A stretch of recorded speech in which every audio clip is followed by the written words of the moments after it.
이 시간 우리에게 주신 하나님의 말씀은 창세기 26장 22절의 말씀입니다. 창세기 26장 22절의 말씀입니다.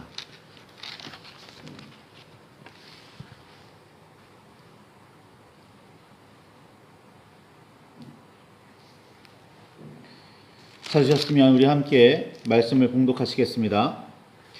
이삭이 거기서 옮겨 다른 우물을 팠더니 그들이 다투지 아니하였으므로 그 이름을 르호봇이라 하여 이르되 이제는 여호와께서 우리를 위하여 넓게 하셨으니 이 땅에서 우리가 번성하리로다 하였더라. 아멘. 주님 우리의 마음을 여시어 말씀을 깨닫게 하옵소서.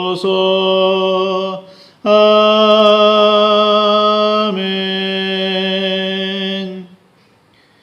주님의 사랑과 그 크신 은혜가 저와 여러분 안에 가득하기를 소망합니다. 아브라함은 가나안에 도착하자마자 흉년을 겪었습니다. 하나님께서 세겜 땅 모래 상수리 나무 근처를 자손에게 주겠다고 약속하신 후에도 아브라함은 여전히 떠돌아 다녔고 점점 남방으로 옮겨갔습니다.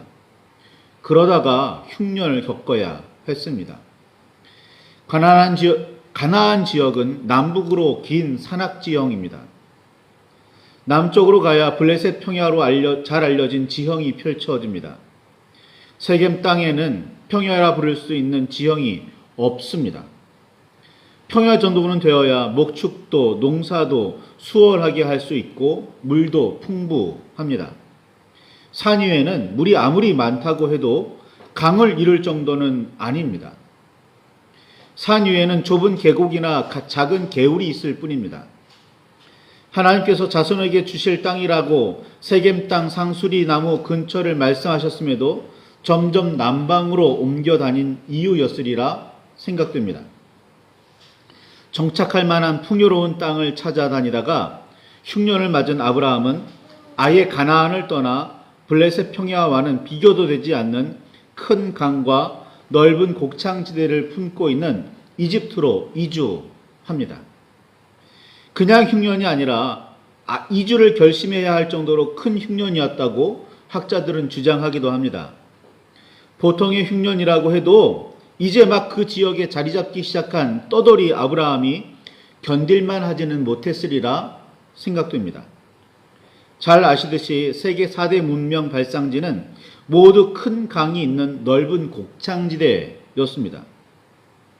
황하는 오늘날의 중국, 인더스는 인도, 메소포타미아는 중동, 나일은 이집트입니다.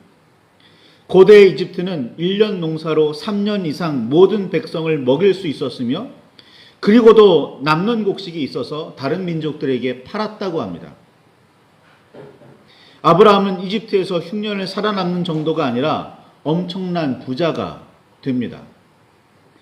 아내라는 사실을 숨기고 누이로 소개했다가 이집트의 왕인 파라오가 사례를 궁으로 데리고 갔고 그에 대한 예물을 풍성히 받았기 때문입니다. 그렇지 않아도 풍성한 땅에 풍성함을 쫓아서 옮겨 다니던 아브라함은 결국 가장 풍성한 땅 이집트에 정착하게 되었고 그 땅에서 별로 명예로운 방식은 아니었지만 그래도 거부가 부자가 됩니다. 아내라는 사실을 숨기고 누이로 사람들에게 소개하는 일은 약 24년이 지난 후에 네게브 땅 그랄에서 한 번 더 아브라함은 저지릅니다. 이때도 그 땅의 왕 아비멜렉이 사라를 데리고 갑니다. 아까는 아브람 사레라고 말했었는데 이제는 사라라고 불러야 합니다. 이 사건이 일어나기 직전에 하나님께서는 아브람과 사레의 이름을 각각 아브라함과 사라로 바꾸어 주셨습니다. 두 이름 모두 여러 민족의 조상이 되리라는 약속이 깃든 이름이었습니다.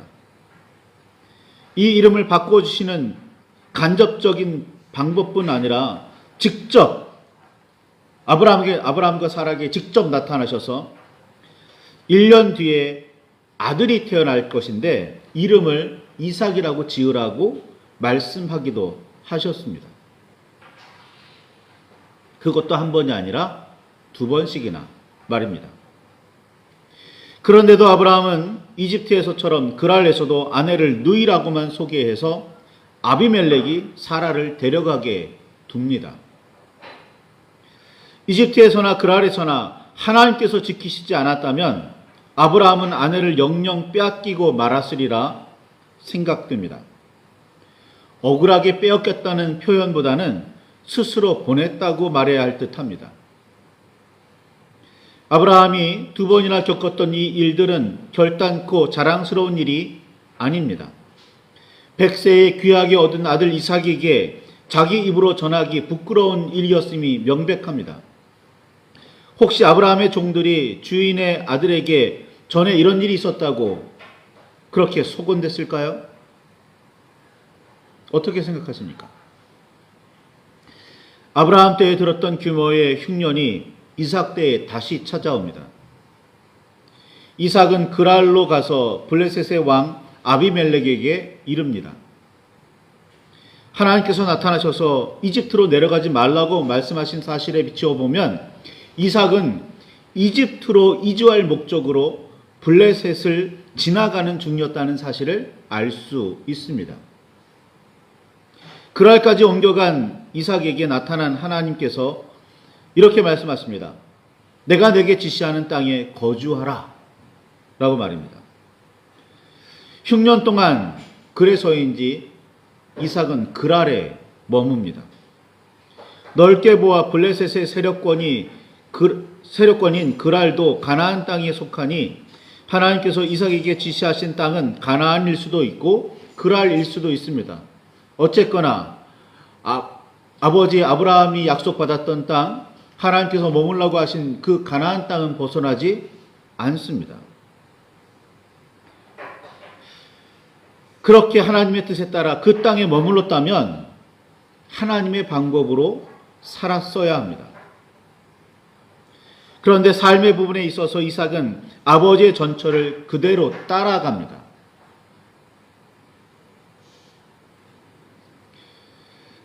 놀랍게도 아버지처럼 아내를 누이라고만 소개합니다. 자기 자신의 생명을 지키려는 이유와 방법도 똑같습니다. 다행히도 이번에는 리브가를 아비멜렉이나 블레셋의 유력자가 데려가지는 않았습니다. 따라서 예물을 받아 재물을 늘리는 일도 없었습니다. 이런 일이 일어나기 전에 아비멜렉이 이삭과 리브가가 보통 관계가 아니라는 사실을 발견했고 모든 백성에게 이삭과 리브가를 범하지 말라고 명령했습니다. 어떻게 보면 불명예스러운 누명은 쓰지 않아도 되는 그런 입장에 당당히 설 수 있었습니다. 이삭은 어떻게 아버지가 행했던 그 방법으로 위기를 벗어나려고 했을까요? 아버지나 종들에게 들었을까요? 아니면 자신이 짜낼 수 있는 최선의 지혜였을까요? 새로운 생각을 통해 혁신의 아이콘이라 불렸고 혹은 불리고 있는 사람들의 말을 들어보면 완전히 새로운 아이디어가 아니라 잊고 있었던 옛사람들의 지혜를 활용했을 뿐이라는 사실을 알게 되곤 합니다. 첨단을 달리고 있다는 과학기술도 알고 보면 자연에서 늘 일어나는 일들을 모방하고 있을 뿐이라고 말입니다. 이전에는 알지 못했던 사실을 발견할 뿐이지 새로운 무언가를 만들어내는 일은 거의 없습니다. 전도서 1장 9절과 10절의 말씀에 보면 이미 있던 것이 후에 다시 있겠고 이미 한 일을 후에 다시 할지라 해 아래는 새 것이 없나니 무엇을 가리켜 이르기를 보라 이것이 새 것이라 할 것이 있으랴 우리가 있기 오래전 세대들에도 이미 있었느니라 라는 전도자의 깨달음은 예나 지금이나 진리입니다.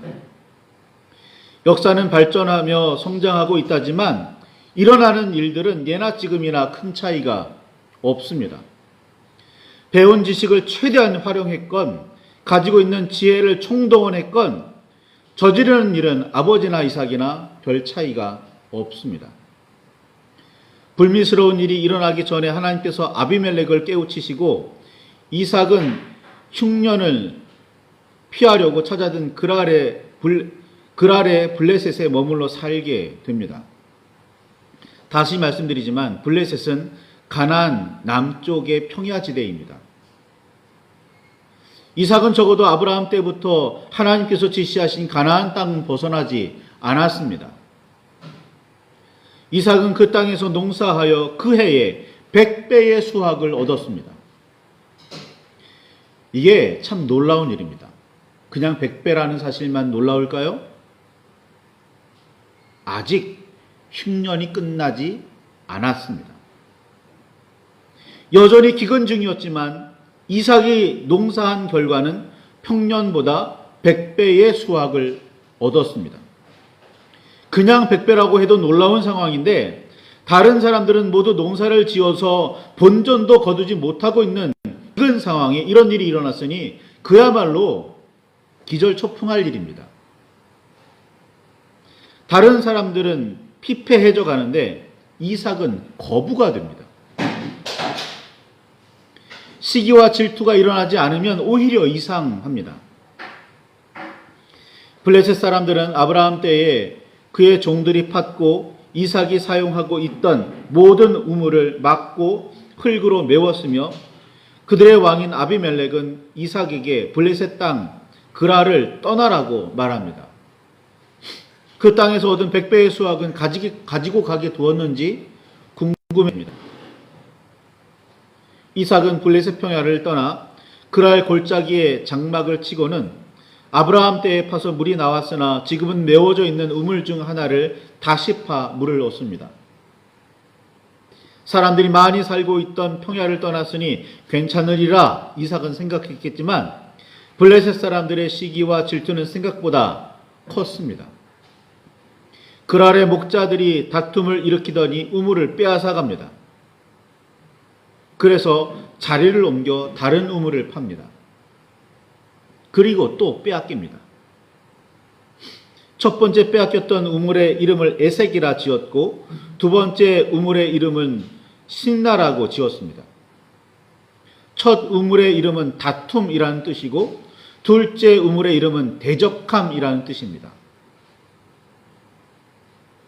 이삭은 그랄 지역의 중심에서 점점 멀어지고 있는데 블레셋 사람들과 이삭 사이의 다툼은 대적으로 더욱 번져갑니다. 시기와 질투라는 씨앗은 이렇듯 커집니다. 야고보서 1장 14절과 15절에 있는 말씀처럼 오직 각 사람이 시험을 받는 것은 자기 욕심에 끌려 미혹됨이니 욕심이 잉태한 즉 죄를 낳고 죄가 장성한 즉 사망을 낳느니라 라는 야고보의 깨달음과 가르침은 그야말로 우리 인간의 본성과 죄악을 너무나도 잘 드러내는 우리 인간의 일상생활을 너무나도 잘 표현한 말씀입니다. 이삭은 다툼과 대적을 피해 또다시 자리를 옮겨 다른 우물을 또 팝니다. 그랬더니 이번에는 다툼이 일어나지 않습니다. 이삭은 창세기 26장 22절에 이제는 여호와께서 우리를 위하여 넓게 하셨으니 이 땅에서 우리가 번성하리로다 라고 말하며 그 우물의 이름을 르호봇이라고 짓습니다. 르호봇은 장소가 넓다라는 뜻입니다. 물을 얻었어요. 그 물을 얻음으로 우물 때문에 더 이상 다투지 않았습니다. 근데 이제는 장소가 그 우물이 거기에서 물이 나왔다. 더 이상 다투지 않았다. 평화롭다라는 평화라는 이름을 지을 것 같은데 오히려 장소가 넓다라는 의미의 이름을 지었고 있습니다.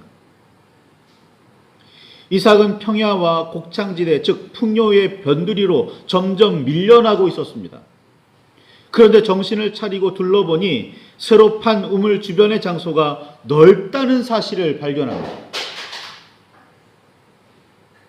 더 척박한 땅으로 점점 밀려나고 있는 줄 알았는데 깨닫고 보니 하나님께서는 이삭을 넓은 장소로 인도하고 계셨습니다. 레드오션과 블루오션이라는 말이 있습니다.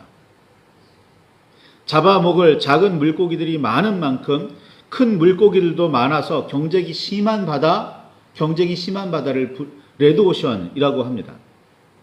반면 그만큼 경쟁이 심하지 않은 바다가 블루오션입니다. 레드오션만큼 풍부하지는 않아도 충분히 넉넉한 그러나 경쟁이 심하지 않은 바다입니다.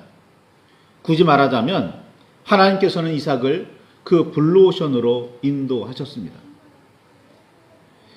100배의 수확을 얻었다는 사실과 그에 대한 기쁨은 그리 오래가지 못했고 다툼과 대적을 겪으며 이삭은 점점 더 멀리 옮겨야 했습니다. 우물을 다시 파는 등 여러모로 힘들었습니다. 평야는 그나마 산악보다 물을 찾기 쉽습니다. 골짜기에 졸졸 흐르는 물에 비하겠습니까? 거부가 된 이삭은 거느리는 사람과 가축도 그만큼 많았을 텐데 산 위에 그 많은 사람과 가축이 머물 장소도 문제이지만 먹고 마시는 문제는 더욱 심각합니다. 더구나 우물을 판다고 모두 물이 나오지도 않습니다. 세계적으로 가장 물이 풍부한 지역이라고 말하는 우리나라도 그렇게 물이 풍부하지만 우물을 판다고 무조건 물이 나오지는 않습니다.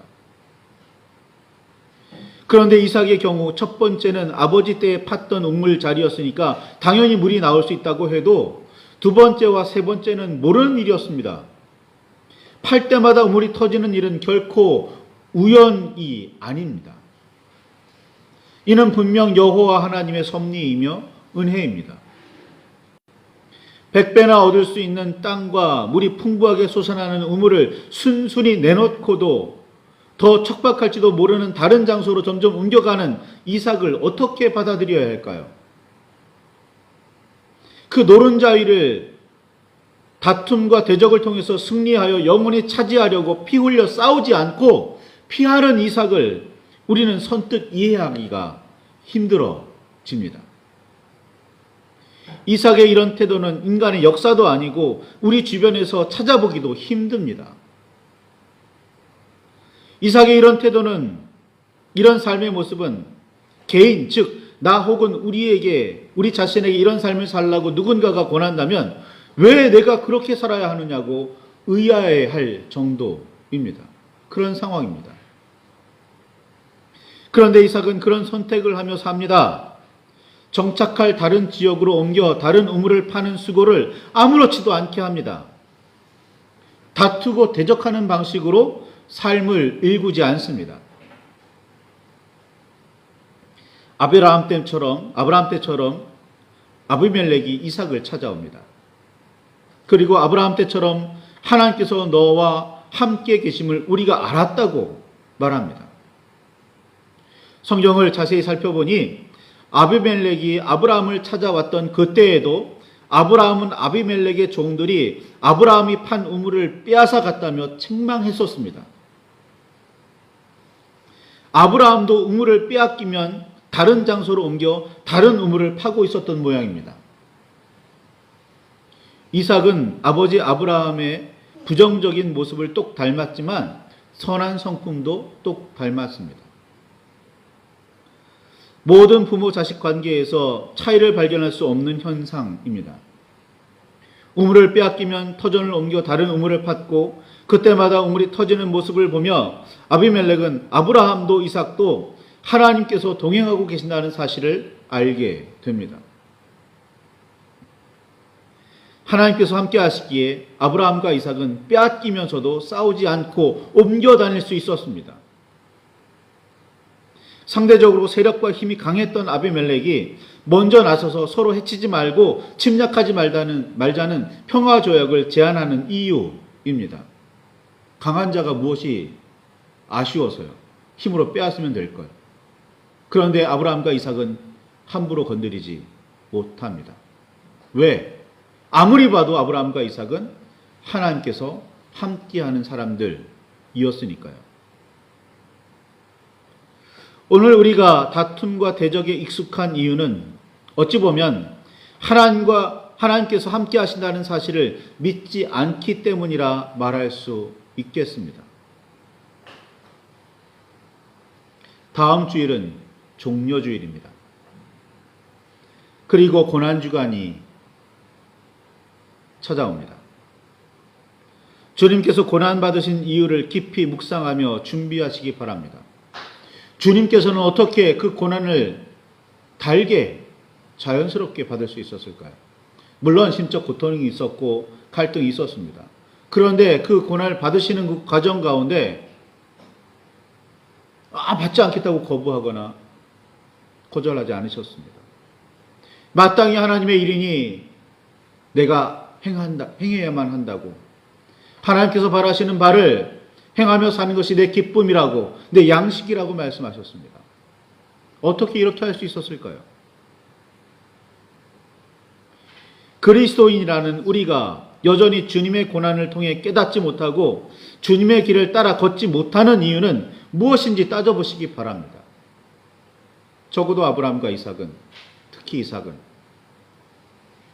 이것으로 유명합니다. 그들이 땅을 빼앗기고 우물을 빼앗기면서도 살아갈 수 있었던 이유, 그냥 싸우지 않고 다투지 않고 전쟁하지 않고 그렇게 지낼 수 있었던 이유, 하나님께서 그들과 함께 하고 계신다는 사실을 알았기 때문입니다. 하나님께서 돌보셔서 우물을 터뜨려 주셨고 하나님께서 함께 하셔서 살만한 곳으로 인도하셨기 때문입니다. 그리고 그 사실을 누구보다 잘 알았기에 이들은 그 수모를, 그 고통을 견딜 수 있었습니다. 예수님도, 하나님의 아들이신 예수님도 마찬가지이십니다. 개인적으로는 고난과 죽음이라는 길을 이지만 이것은 개인적인 것이고 그로 말미암아 만민이, 온 세상이 구원의 씨앗을 얻게 된다는 사실을 주님은 분명 아셨습니다. 이것이 무엇보다도 가장 귀한 일이고 기쁜 일이라는 사실을 아셨습니다. 그렇기에 주님의 뜻을 받들 수 있었던 거죠. 오늘 우리 말씀을 붙들고 깊이 묵상하시며 기도하시길 바랍니다. 하나님과 함께하고 계십니까? 하나님께서 나와 함께 하심을 의심 없이 분명하게 믿고 의지하고 계십니까? 하나님께서 나와 함께 하시는데도 불구하고 여전히 분노가 치밀고 하나님께서 나를 인도하시는데도 불구하고 그 복지로, 복된 땅으로 인도하시는데도 불구하고 여전히 부족함을 느끼십니까? 말씀을 붙들고 깊이 묵상하며 기도하실 수 있기를 바랍니다.